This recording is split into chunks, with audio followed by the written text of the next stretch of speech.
Everyone talks about oil prices. Everyone watches the tankers. Everyone monitors the U.S. Navy movements in the Persian Gulf, but almost no one noticed what Saudi Arabia quietly did last month, and it has nothing to do with production cuts, OPEC negotiations, or the Abraham Accords. It has to do with the Strait of Hormuz and a move so subtle, so calculated, that most analysts missed it entirely.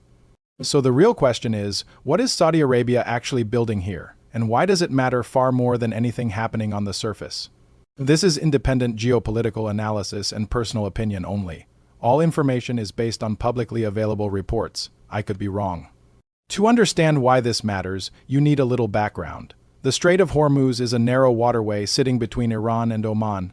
It is roughly 33 kilometers wide at its narrowest point, and through that corridor flows approximately 20% of the world's oil supply every single day. When analysts talk about global energy security, the Strait of Hormuz is always the pressure point, the chokehold, the one geographic location that, if disrupted, sends shockwaves through every economy on Earth. Iran has threatened to close it. The United States has built an entire naval strategy around keeping it open, and for decades, the assumption has been simple. If there is a crisis in the Strait of Hormuz, Washington decides what happens next. According to publicly available reports from the Gulf Cooperation Council, the Arab News Network, and multiple regional energy publications, that assumption is now being quietly challenged, not by Iran, not by Washington, by Riyadh. Here is what I think is really happening. Saudi Arabia has been accelerating investment in what energy infrastructure experts are calling an alternative corridor strategy. The centerpiece of this is the East-West Pipeline, also known as the Petroline, which runs from the eastern province all the way to the Red Sea port of Yanbu. This pipeline has existed for decades, but what most people missed is that Saudi Aramco has been significantly expanding its capacity and operational readiness over the past 18 months.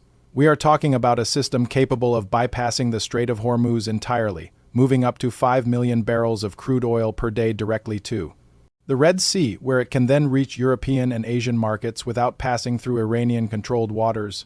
On its own, that sounds like smart infrastructure planning. But here is the part that changes the entire picture. Saudi Arabia did not do this alone, and they did not announce it loudly. They coordinated it through a series of quiet bilateral agreements with Egypt, Jordan, and key Red Sea port operators.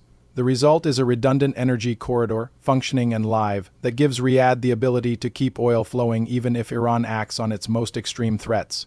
Washington did not lead this. Washington did not design it. Saudi Arabia built it around the American framework, not through it. But here is where it gets interesting. This is not just about energy logistics. What Saudi Arabia has created is geopolitical leverage it has never held before at this scale. For the first time in modern history, Riyadh has a credible, operational answer to the question that has paralyzed Gulf diplomacy for 50 years. What happens to your oil if Iran closes Hormuz? The old answer was panic, price spikes, and immediate dependence on U.S. naval intervention. The new answer, increasingly, is that Saudi Arabia reroutes, keeps pumping, and the crisis loses much of its bite. Think about what that does to the balance of power in the region. Iran's most powerful non-military threat, the implicit ability to strangle global energy supply, becomes significantly weaker, not eliminated, but weakened in a way that shifts every negotiation, every confrontation, and every diplomatic calculation. And Saudi Arabia now holds that card quietly, without needing to wave it publicly. That is not the behavior of a country simply managing infrastructure. That is strategic architecture, and it has been executed with remarkable patience and discipline. Most people are missing this third layer entirely. The timing of this expansion aligns not just with regional security concerns but with Saudi Arabia's broader Vision 2030 agenda and its recalibration away from singular dependence on American security guarantees. Since 2020, Riyadh has been methodically expanding its diplomatic relationships in directions that would have been unthinkable a decade ago. The normalization conversations with Iran brokered by China in 2023, the deepening of ties with India as a long-term energy customer, the infrastructure investments across East Africa connecting to Red Sea logistics. None of these moves looked connected at the time, but when you place them alongside the Hormuz bypass strategy, a coherent picture emerges.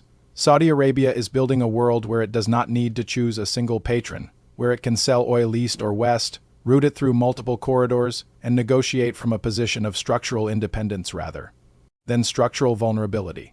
The United States remains a critical partner, but the relationship is being quietly renegotiated from a position of greater Saudi strength, and Washington, focused on Ukraine, Taiwan, and domestic politics, did not fully see this coming at the speed it arrived.